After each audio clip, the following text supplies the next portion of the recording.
Hi, I'm your host, Antonia, and this is the Working Moms Playbook. Since the beginning of time, moms have been caught between two worlds, the pull of family and the pursuit of a career. And like most decisions in parenting, there never seems to be a perfect answer.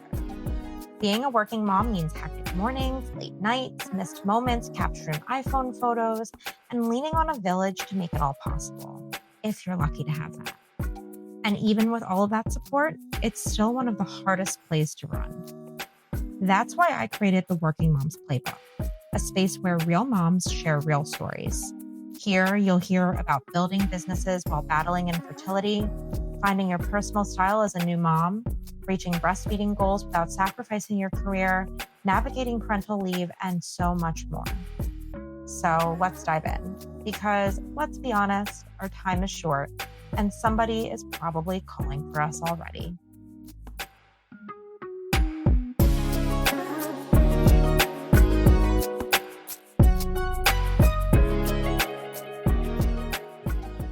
Hi, everybody. This is Antonia, your host of the Working Moms Playbook podcast. I am so excited for my official debut. It has been a long time coming, a lot of hard work, a lot of late hours, a lot of crying, sometimes from me and sometimes from my baby. But we are finally here. I wanted to start off the podcast with this little episode from me before diving into all of the rest of our really interesting episodes with experts. And I'm super excited for this first season. Since the beginning of time, moms have really been caught between two worlds, the pull of a family and the pursuit of a career. And I really never understood it as much until I actually became, I can't even say really since I became pregnant, but honestly, after I had my baby, it's kind of crazy. I think a lot of us can relate to the fact that you become pregnant and there is so much excitement and there's so much to plan, but you don't necessarily realize the true impact that a child is going to have on your life until it actually happens. And you don't realize it fully either because it is just constantly changing. You're in the newborn stage and they're crying all the time. And then you're in this like cute little pudgy baby phase. And then the 4 month regression hits. And there's all these milestones and growth factors that are involved in all of this that is just affecting every single part of your life, which you really just do not expect at all when you're pregnant. I mean, you expect it, but you just don't experience it. So, in my life, a lot of you listening might already know my story, but some of you might not. And I think it's really important for you to be able to get to know who your host is. For the past decade, my life has been filled with milestones that have had absolutely nothing to do with a baby. I have been very career oriented for a very long time. I remember graduating from high school and literally laying on my boyfriend at the time's family's couch. And it was like 10 o'clock at night. And I was writing down my 5 year plan. I was one of those who always knew that I wanted to be a journalist. I always knew that I wanted to be specifically in magazine journalism. And so when I went to Emerson College for my bachelor's degree, that is the major that I automatically declared. And then in 2017, I graduated from Emerson College with a degree in journalism. And I also had a minor in publishing, and I had high hopes to become the next big thing. And did I get there? I I'm not the next Anna Wintour, nor was I ever in the running to be her. But I did get pretty damn close, in my opinion, and I'm really proud of all of the progress that I made. So, in that 5 year plan, I wanted to become an editor in chief of a magazine within 5 years of graduating from college, and I actually accomplished that. Actually, I went even further. But let's just start out at the beginning. It all started when I landed my first big kid job at Philadelphia Style magazine. It was in the summer of 2017, and I had just graduated college. I had been hosting at the Maggiano's on Filbert Street in Philadelphia in the interim and applying to jobs like crazy. I was really struggling at the time too because being I describe myself as a type A minus. I don't think I can be a true type A, but I am a type A minus. I wanted to walk across that graduation stage knowing exactly where I was going next, and that is just not what happened.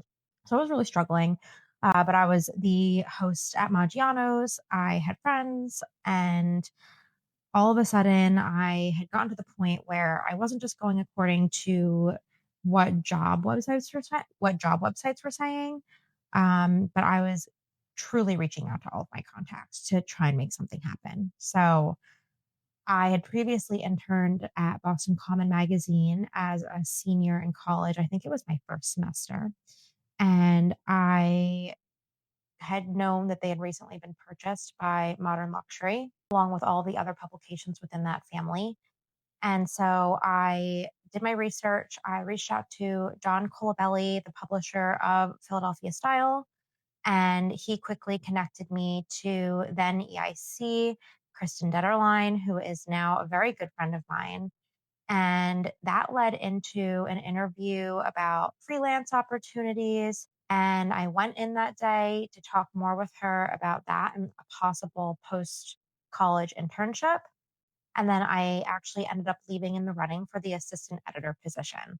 It was truly the best timing. I had really good timing on that point and at that part. And I was very lucky. A few days later, I was hired, which started my career in the magazine industry. And it just was everything that I ever expected it to be and more. This was all pre COVID. So my days were literally spent rushing to the office in the mornings to write stories about new restaurant openings and local thought leaders. And then all of this would be followed by events in the city like sushi making at Tuna Bar. There were fashion shows by the Philadelphia Incubator. There were lavish dinners featuring new menu launches, VIP access to events like Dîner en Blanc. It was truly a dream world, and I was very happy living in it.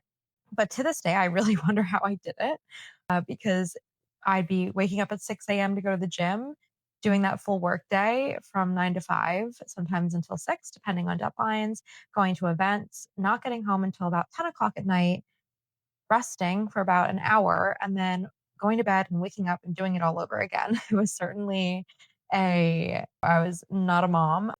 I was in a relationship, but it was certainly a life to have in your 20s. Eventually, I worked my way up to become managing editor at Modern Luxury, which was our publishing company. And during that time, I went from being just the assistant editor to Philadelphia Style magazine to becoming the right hand woman to not only the Philadelphia market publications, which at the time included Interiors Philadelphia, Modern Luxury Weddings Philadelphia, and Philadelphia Style, but also to the Aspen, DC, and Boston markets. It was prime COVID, and the parties and the events were minimal to non existent. I ended up, quote unquote, leaving for a job in medical journalism as a managing editor at Cure Today, which is an oncology publication for patients and caregivers under MJH. And I put quotes under around leaving because there's a saying at Modern Luxury, and that saying is you never truly leave. So after a few months, I started to freelance on the side for Modern Luxury. I missed the luxury lifestyle magazine, and I wasn't really getting back into the event lifestyle part of it, but I did miss being able to tell those specific stories. Cure Today was fulfilling all in itself, but it just wasn't completely the same. It was very up and down, a big roller coaster, and I was grateful for all of it. And I did love what I was doing, but it was certainly an emotional roller coaster. One day you were interviewing scientists and doctors and researchers about a brand new FDA approved drug for a specific type of cancer. and what that would look like for patients. But then the next, you were interviewing a mother who was writing journals for her children because she had just been diagnosed with stage 4 breast cancer. And then the next day, you'd be interviewing another patient who had been diagnosed with a super rare cancer and then was told that she would never be able to have her own children because of how quickly treatment had to happen. And at the time of the interview, had just had a baby. So it was really just very moving, but also a huge roller coaster. And I needed that release. But then one day, the call came. After over a decade at Philadelphia Style. I believe it was 15 years to the mark, but don't quote me on that. Kristen was leaving the magazine and I was next in line. I leaped towards the opportunity. And at 25 years old, I became the editor in chief for Philadelphia Style magazine, Modern Luxury Weddings Philadelphia, Modern Luxury Medicine and Doctors Philadelphia, Boston Common Magazine, and Modern Luxury Interiors Boston. It was an absolute dream come true. And yes, I did accomplish my 5-year goal. I was back to doing everything that I did before, but with some added responsibilities. Going on air for stations like Fox 29 and PHL 17 were now a part of my monthly responsibilities, and it was fun. I was also jetting off to faraway destinations to review hotels and five-star restaurants. One of my favorites to this day was a story on the St. Regis Bermuda, which had just opened during that time. Not only did my husband and I meet some of our very best friends there, hi David and hi Kevin, but the turquoise waters and white sand beaches are still top of mind to this day. And you can get there within 2 hours, which doesn't hurt. It was so much fun. I truly planned on doing that for as long as I could. I had no intentions of leaving. But then, so it goes, out of nowhere, a new opportunity came about. A recruiter reached out to me about an editorial director position that had opened up at N Magazine on Nantucket, which would be another dream that would require me to spend my summers on the billionaire island. They dangled the carrot and I took it. For approximately 92 days, I lived my absolute best life. I worked for a magazine that seemed to thrive in a business that can be fairly prickly on the day to day. I was paid beautifully. I met amazing people, clinked glasses over decadent dinners, luxury clothing brand designers, some of which I hope to interview for seasons pending. To this day, I can say that the one summer I spent on island was one of the best of my entire life. It was also the last summer before I got pregnant, and I have to say that it was a good way to send off my pre-baby self. A few months later, I found out I was pregnant in the fall of 2023. It was actually October 6th of 2023 to be exact. And then I gave birth to my son, John, May 27th of 2024.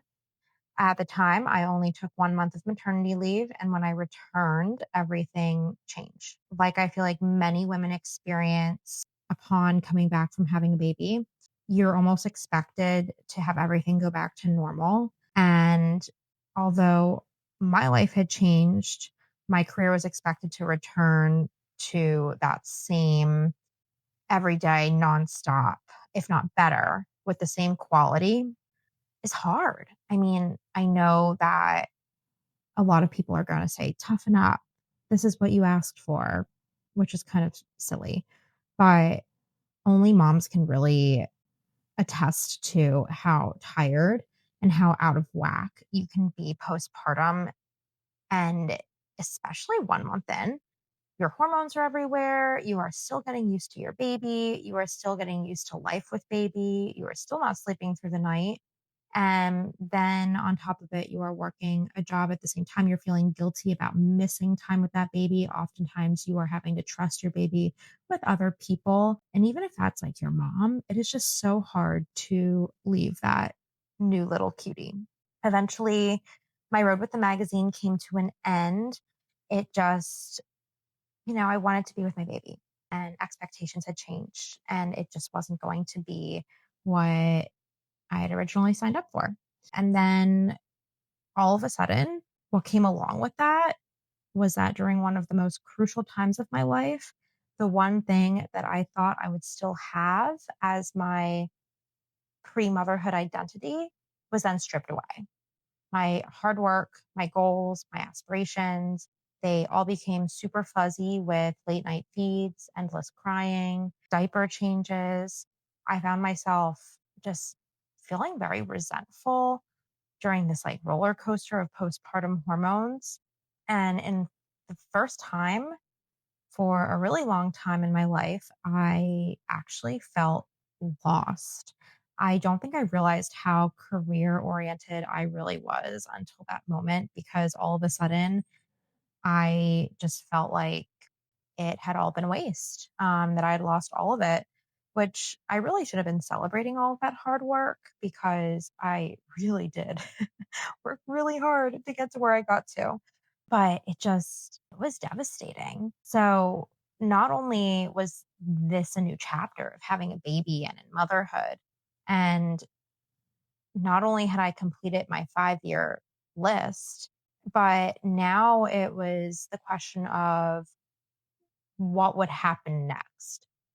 I did do stay at home for a little bit, and I loved that time with my baby. I'm so grateful for it. I know so many women are lucky to have that, while others really just want it so badly. And for me, I think it's just important to be able to have something of myself to continue, whether it's a passion project like this, or if it is a full time job that just has a little bit more flexibility in terms of scheduling. So I was really left with a lot of questions though when the time with the magazine ended. So it was, what was next? Now that I'd left the magazine industry, would I go back? When would I go back? Was I a failure? All of these questions circled my head for months. And then eventually I connected with the Q&U team at Compass Real Estate, which is where I am now as the marketing manager.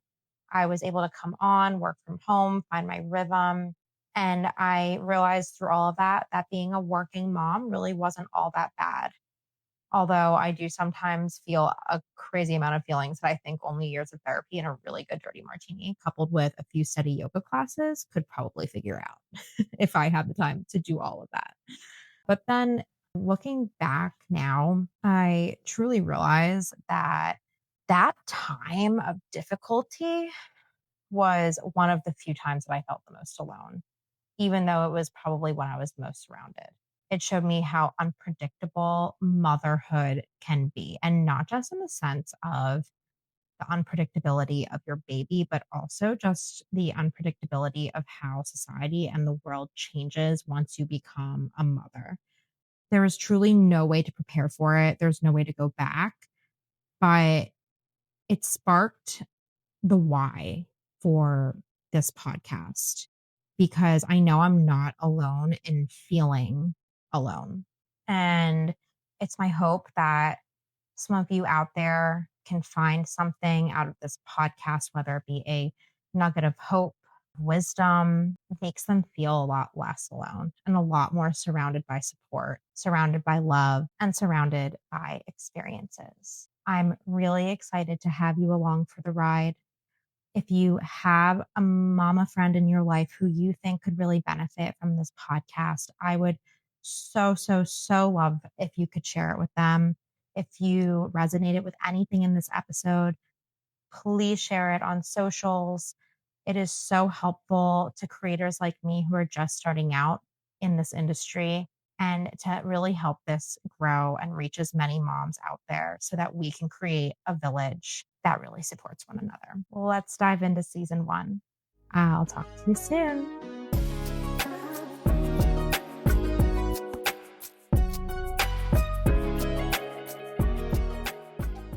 Thank you so much for listening to the Working Moms Playbook. If this episode resonated with you, please share it with another mama who could use a little extra support or a reminder that she's not alone. And if you loved today's conversation, it would mean the world if you took a second to follow, rate, and share the podcast on social media. Every share truly helps creators like me grow this community and reach more incredible moms just like you. Until next time, remember, you're doing better than you think, and your village is right here.